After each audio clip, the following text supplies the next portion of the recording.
आज कोई कवि प्रश्न नहीं छोड़ जाएगा कविता के अंत में।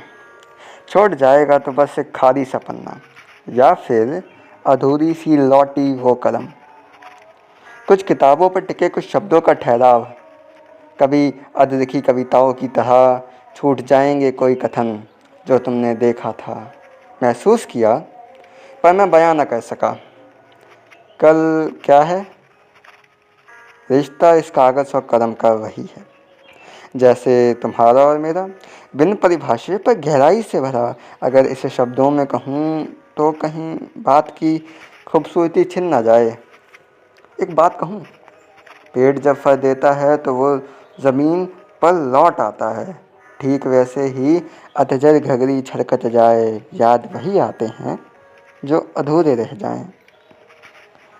कुछ पन्नों पर तारीखें अधूरी छोड़ दी हैं, कुछ पर पृष्ठ संख्या लिखी है, किरदारों को नाम दिए पर उनकी कहानियाँ अधूरी रह गईं। मैं भूल चुका हूँ कि कैसे लिखना शुरू किया था। जब कंधे झुकने लगे थे तो मुझे अपनी सहायक कलम को छोड़ना पड़ा। झुकाव की वजह भी वही थी जिसे मुझे लिखने से रोका। अब नहीं चाहता कि वही झुकाव मेरी कलम किसी और को सौंप दे जो मेरे किरदारों को पूरा कर सके।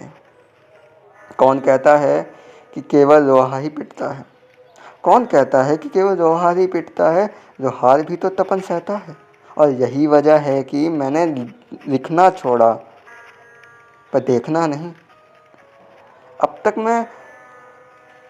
जब तक मैं देख ना लूँ, हर रिश्ता अधूरा है। कागज़ और कलम का रिश्ता, तुम्हारा और मेरा रिश्ता, ये सब कहने से कई बड़े हैं। अब मेरी कलम धारा कौन संभालेगा? मैंने तो पंख छोड़ दिए, आधी उड़ान छोड़ दी। अब तुम बताओ, इन्हें दोबारा कौन देखेगा? मैंने वादा किया था, अब कोई प्रश्न नहीं छोड़ जाऊंगा कविता के अंत में, पर एक रिक्त प्रश्न छोड़ जा रहा हूँ।